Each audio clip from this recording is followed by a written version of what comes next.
with another book, and this one is Caste. I loved this book. I loved it.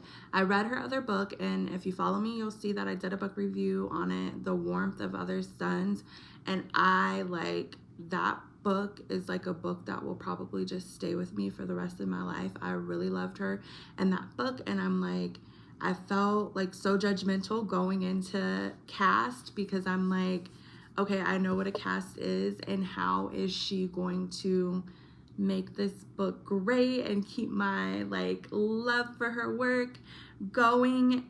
And she did. She totally delivered. I loved that book. I just wanted to read it and read it. I think I did finish it earlier since I was like so excited reading it. It is kind of like a heavy book. I'm like smiling and stuff just because I love her work, but it is like a heavier, not heavier, I don't know, like if you're into like Black history and learning, it's not super heavy like that, but it is a heavy book. It did change the way that I look at and think about things. It gave me a new perspective on how to look at stuff, and looking at stuff through the lens of a caste system is like so crazy, but it makes, for me, it makes so much sense.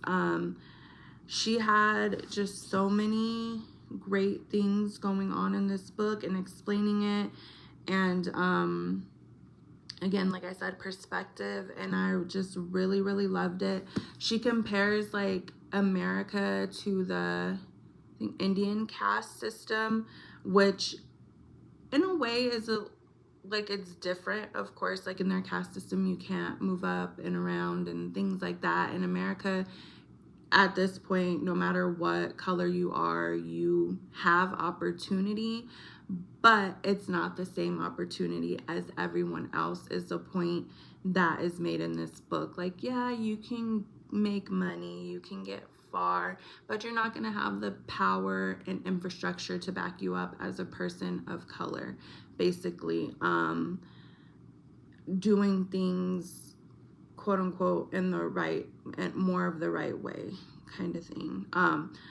So I just found the book super interesting to think of, and she also compares it a lot to like Hitler and stuff like that, and that is a whole other perspective on it, and it just made me think of things differently. Like, you know, here we had slavery and things, of course, and you see like people that have like plantation weddings. The plantations are like museums, and you know, like things, Confederate flag is flown and all that kind of stuff, and it's just like, they don't do that, you know, in like Germany. They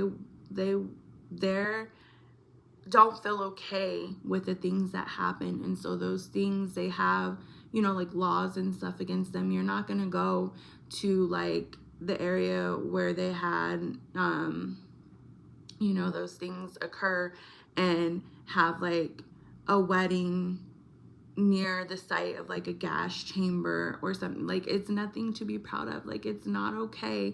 And it's like, just here in America, like, I think as Black people, we feel like it's not okay, but we're just kind of like so desensitized to so many things, and it's just like, it is what it is. It's a way of life. What can we do?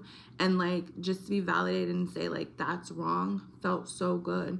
And then she mentions also that there's like thousands of statues and streets and schools and stuff named after all these like Confederate soldiers and stuff, which is, to me, that's wild. Like, for some people, they feel like, yeah, that's my history, and but like, why would you want that to be your history? Why would you want something that was so hurtful to be your legacy and your history and things like that? Like, yeah, it happened. Yeah, we need to know about it and not repeat the cycle or whatnot, but why would you want to stamp that in time like that?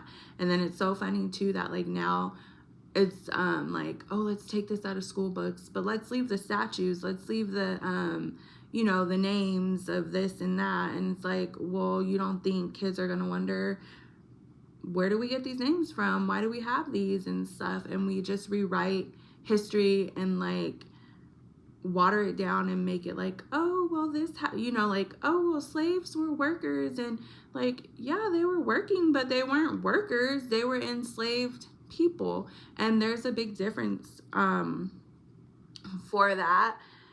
And so anyhow, I'm like rambling on, but this book is kind of going over like some of that stuff and just the way that we navigate life here in America and how those things seem okay, and that we are literally in a caste system, and that affects everybody, and it affects society and how things go on.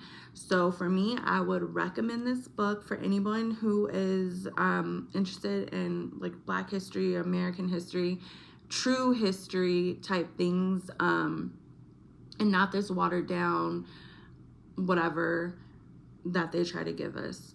So into the next read. Have a good one.